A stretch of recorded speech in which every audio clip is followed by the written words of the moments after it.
Hey everyone, welcome back to another Reactions with Aaron video. In this video, I will be reacting to Heart of Gold by Neil Young. And I'm actually doing the live in, 1971. This is him live in 1971, so 50 years ago. Crazy. Yeah. Maybe it's not crazy for someone who's older than me to be watching a video from 50 years ago, but it's still kind of mind-blowing to me that it's like I'm watching something from 50 years ago. This is crazy, you know. It's awesome that they still have the footage around. I've heard the live version is really good, so I'm going to be watching the live version. Here we go.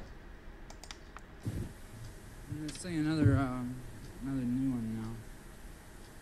Jingle Bells. Everybody having a good time or what? I know these new songs, you know, maybe that's kind of weird. What? Alright.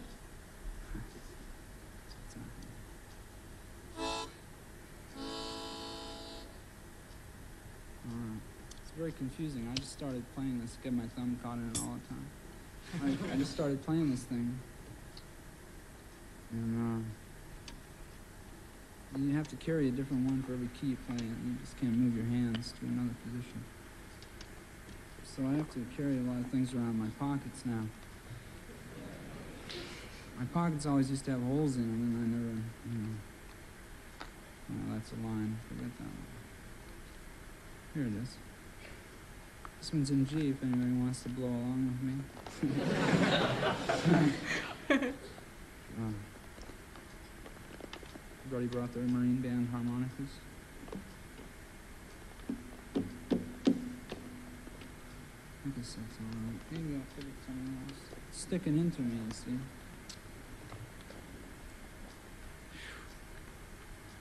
I don't travel with a band anymore. I got so much equipment now.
It's these expressions I never give that keep me searching for a heart of gold.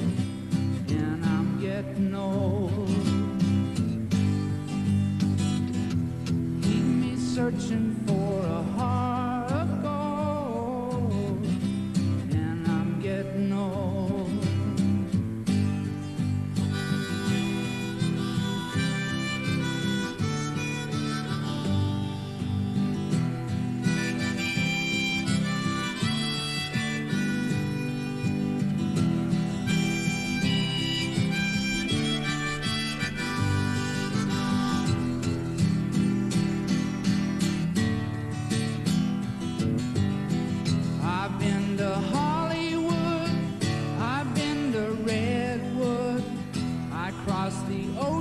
For a heart of gold. I've been in my mind, it's such a fine line that keeps me searching for a heart of gold. And I'm getting old. Keeps me searching for a heart of gold. And I'm getting old. do a pause. I know it's the live version, but still, I don't want this video to get taken down. This is really good.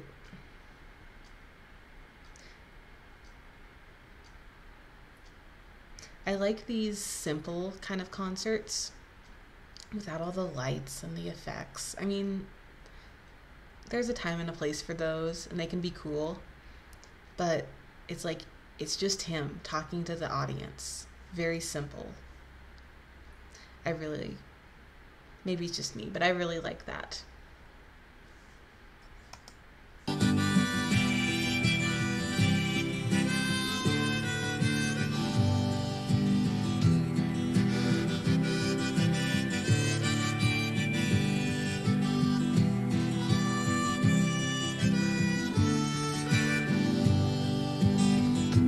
Keep me searching for a heart of gold.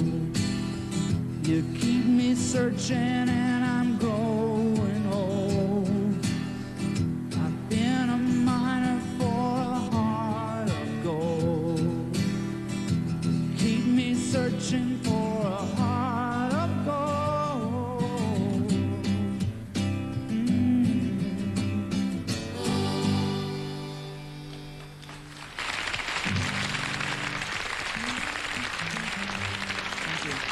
It's a beautiful song.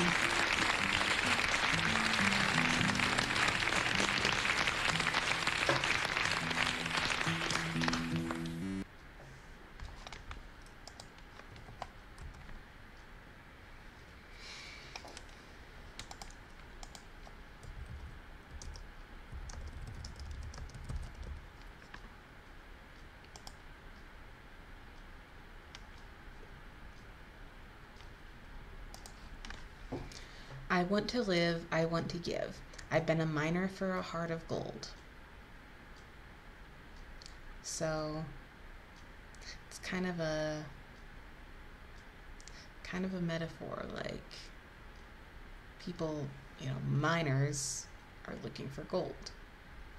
He's a miner, so to speak, for a heart of gold, for a great girl.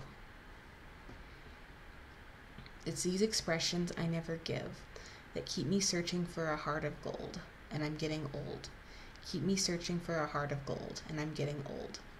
I've been to Hollywood, I've been to Redwood, I've crossed the ocean for a heart of gold. I've been in my mind, it's such a fine line that keeps me searching for a heart of gold. And I'm getting old. Keeps me searching for a heart of gold, and I'm getting old. Keep me searching for a heart of gold. Keep me searching, and I'm growing old. Keep me searching for a heart of gold. I've been a miner for a heart of gold.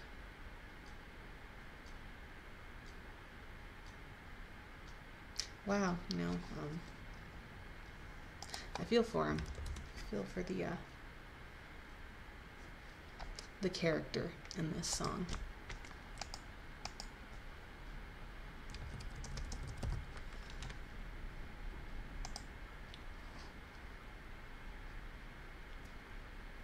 With a straightforward metaphor and complete lack of pathos, this is not a typical Neil Young song.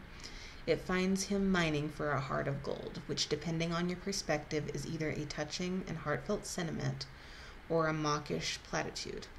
Rolling Stone... Trying to think how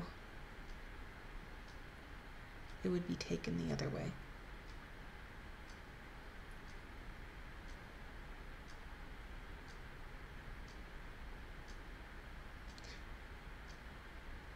I suppose it could be